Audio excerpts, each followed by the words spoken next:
Healthy habit.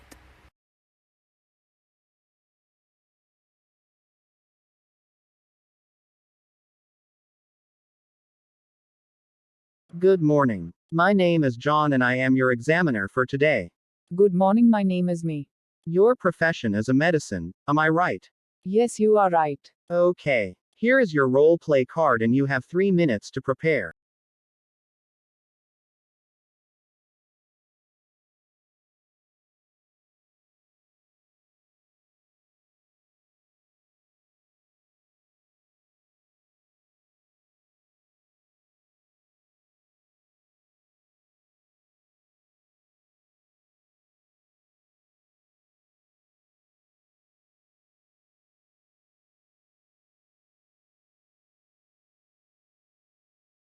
Thanks. Kindly start the role play. Good morning. May I just get your name, please? I understand you're the father of Matthew. That's right, my name is John. Yes. Nice to meet you, John. I understand your 5-year-old son was taken to the hospital 2 days ago and he was treated and diagnosed with asthma to the ED. Is that correct? Yes. Okay. So, did the doctors at the ED explain to you what asthma is, what medications used to treat, and how to monitor the patient? I think they probably did, but I was so upset that night that I don't remember a lot of it, and I know he's got an inhaler now. I can't really pronounce the name, but he has an inhaler. Ventolin. The blue color inhaler. Am I right? I don't think that's the name. Is it salbutamol? Yes, that's it. Ventolin is just a brand name, don't worry about it, okay? Oh. Okay. Most people and children don't suffer from might use the same inhaling medication. It is very safe, especially in children, and it is the go to medication when treating asthma symptoms. Now, the most important thing though is getting the technique right. So, that is the most important aspect when it comes to treating asthma in children. So, I would like to go through the technique with you if possible.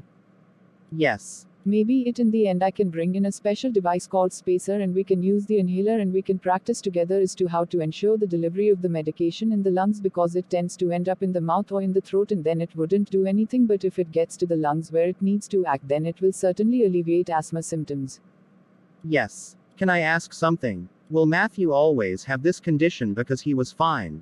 Yes. 1 in 7 children develop asthma symptoms. Some of them go with being diagnosed and treated, for some received asthma treatment for a short period of time, and only very few end up having asthma symptoms in their adulthood. So, the chances are he will grow out of it. Once he enters puberty, we are expecting Matthew to have very minimal or no symptoms at all.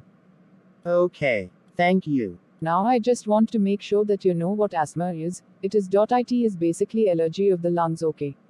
Which is narrowing of the airways in the lungs. So, by narrowed airways, there is restriction of airflow into the lungs, problems with oxygen delivery to the systems, and all because of triggers or allergens that include pets, include dust mites, include certain medications, but most importantly, viral infections, upper respiratory tract infections such as cold. I understand in March you had a low grade fever when he got his first asthma symptoms. Yes, he had a cold. Yeah, it's very easy to assume that is what triggered his symptoms. Okay. 'Cause he had cold before. Sure. Well, at some point, our body develops an abnormal immune reaction, and this can happen at any point in life. Oh. Okay. So, anytime Matthew has a chest infection, even if it's mild, we do expect for his asthma symptoms to get worse. Another thing that can make asthma worse is exercise. But I will write that up in your asthma action plan that I also would like to discuss with you. It is a piece of paper that Matthew should have with himself. You should keep a copy with any of his carers in at school. And it explains what you need to do when Matthew is well, when he's not well, and how to recognize serious and severe asthma symptoms. Also, it will clearly state the allergies that can trigger his symptoms. We'll tell you how much or which medication he needs to have, and tells you what to do if he ever has one of those red flags that I would like to discuss with you. Would you like to ask me a question at this point? Is there anything that I would? No. Thank you. Okay, May, the role play ends here. Well done. Thanks.